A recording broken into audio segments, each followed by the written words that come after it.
Hello and welcome to Pickleball Therapy, the podcast dedicated to your pickleball improvement. It's the podcast with you in mind. I'm your host, Tony Roy. Hope you're having a great week.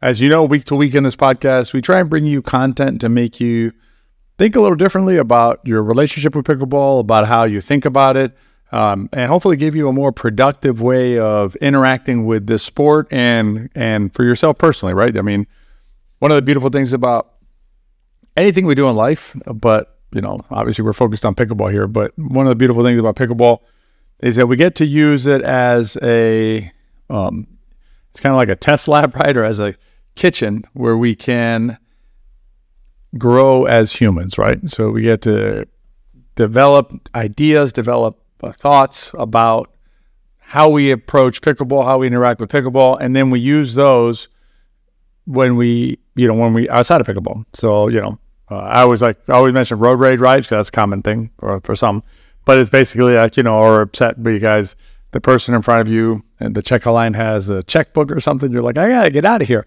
Some of these concepts that you're learning through the sport of pickleball are concepts that you can then use in those situations as well, just to help you navigate life in a more constructive and hopefully positive way.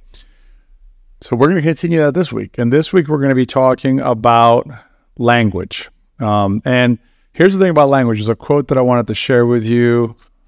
And it's about the impact of language on us. So this is an old Japanese samurai proverb. My wife Jill and I are watching the Shogun series. I don't know if you watched it when it was in the 80s, I think it was. I remember watching it as a child. I watched it probably, 6 times or something. We had it on the old cassette tapes, and it made a lot of impression on me. I read the book, and now watching the new version of it. So there's some good kind of philosophical concepts that you learn in those things, like the dream within the dream. But that's for another day. The one I want to focus on today is an old Japanese samurai proverb that says, "Do not speak bad of yourself, for the warrior within hears your words and is lessened by them." So, the idea is that language affects us, right? And that shouldn't come as a surprise that, language is important. It's how we interact with our mind. And we did a prior episode. I'll look up the episode number in a second here, but we did an episode a few weeks ago dealing with mental plaque. And there we dealt with specifics about like how we, talk to ourselves after a game, like that game sucked and things like that, the negative talk there. And it's just not a good way of doing it. It's episode 182.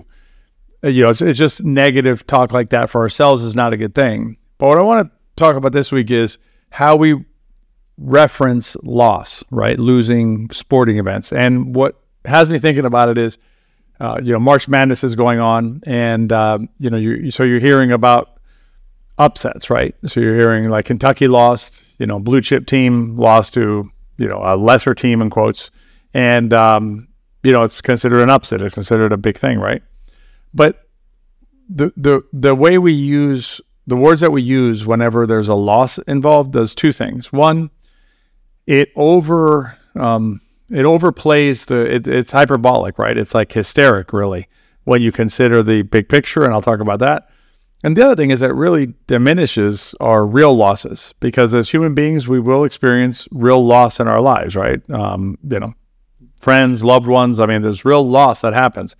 And we start using the same terminology to describe a game, right? The loss, in quotes, of a game. And, I think it's problematic, and it confuses our mind, and it needlessly could lead to excess negativity, and to, again, mental confusion, which is never a good thing. So some of the words that I was thinking about were, like the one I mentioned, upset, right? We talk about when the team that is not supposed to win or has the less chance of winning, right?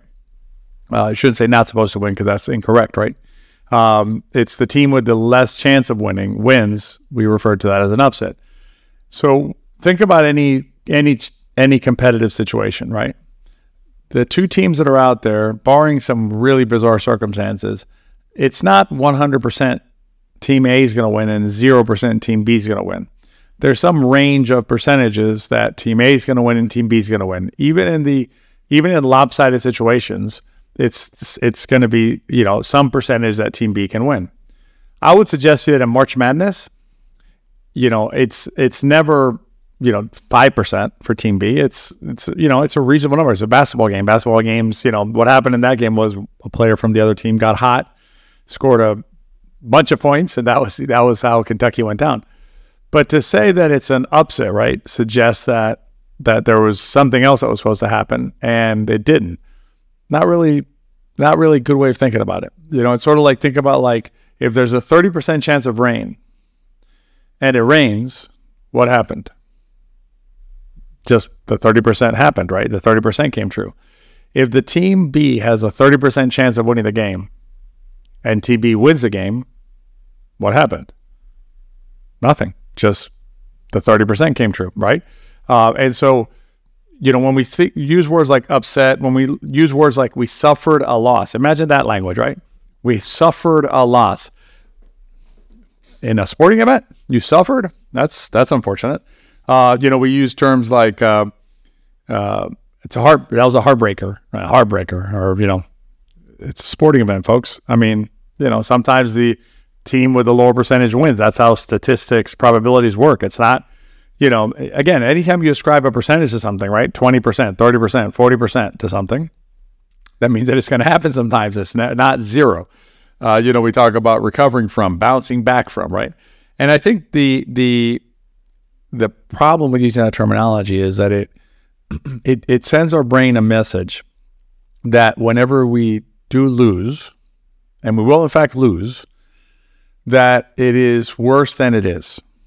Okay, and these two concepts kind of relate to each other, right? Because the reason it overamplifies, right, or it overstresses the quote unquote loss in a sporting event is because we use the same terminology when we suffer a real loss. And a real loss, again, would be like the most extreme would be, losing a loved one, losing a close friend, right? Losing a dear pet. I mean, there's serious losses that we have in our lives, right? And that's part of being alive. And when we start conflating, right, or mixing up this terminology, right, of a loss of a pickleball game or a loss at a tournament or a loss, in that context with a real loss, our brain can't differentiate, right? Our brain hears the same words, and so, I mean, it's realistic, it's reasonable, right, for your brain to say, okay, well, this must be the same as that, right? Because it's the same word was used, and it's the same kind of terminology going around the event, right? So again, if you lost a loved one, right, you suffered a loss, and that could be a heartbreaker.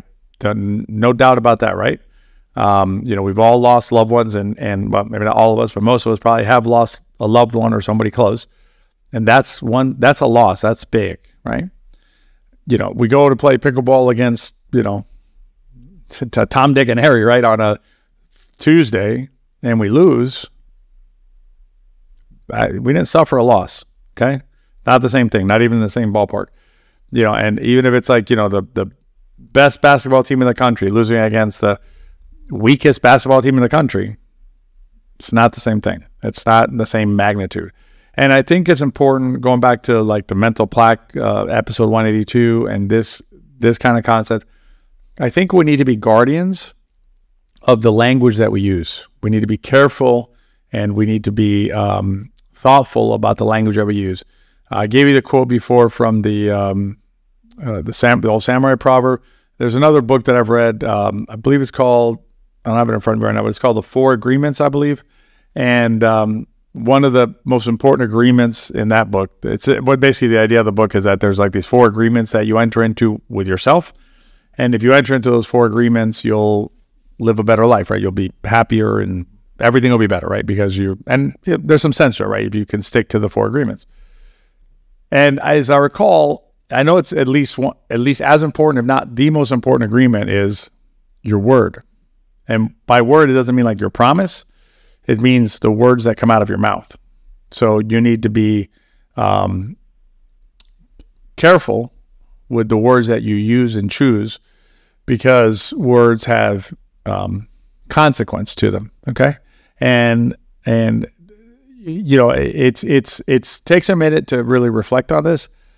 Let me put it this way. I guess it would be easy to write this kind of podcast off, right? And just say, Tony just kind of lost his mind a little bit here, right? He's like, what's he talking about? It's just words, a big deal. I would suggest that it merits some reflection. And, that book, The Four Agreements, might be something to look at. Actually, I'll pull it up while we're talking here so I can give it to you. But, because the author articulates there it is. It's The Four Agreements. Yep. A Practical Guide to Personal Freedom. And it's based on the Toltec traditions and stuff from I'm probably misstating this, either Aztec or Mayan. I can't remember which one it is, but it's Don Miguel Ruiz is the book, the author. Don Miguel, Miguel, Ruiz, Ruiz, if you want to check out the book. But this concept isn't new. I'm not pulling this out of the air. That language is important. Excuse me. I'm just highlighting it in terms of our journeys as pickleball players and as humans. I don't have a proposal yet. It might percolate in my brain and I'll come up with something, but whether we call ourselves non-winners or opportunity brackets and things like that, those are all fine.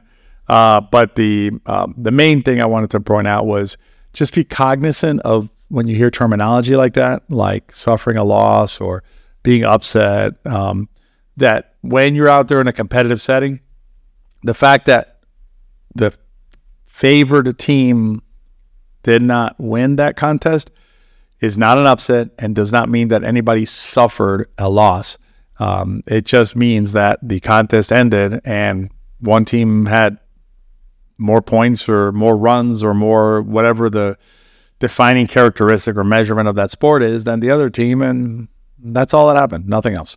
Anyway, so hopefully that'll help you as you go through your process, just guarding your mind against those apparently are on their facially insignificant things that are still going to affect you, even if they don't seem to be a big deal, because they build that kind of plaque or that kind of resistance inside your mind to events that at the end of the day are nothing more than normal expected events in the activity that we choose to engage in and that we love, that we call pickleball. All right, that's this week's podcast. Hope you enjoyed it. As always, please consider rating and reviewing it. Share with your friends. As always, I think I said as always twice. That's a lot of always. If you enjoyed the podcast, they probably will too. Have a great week, and I'll see you next time.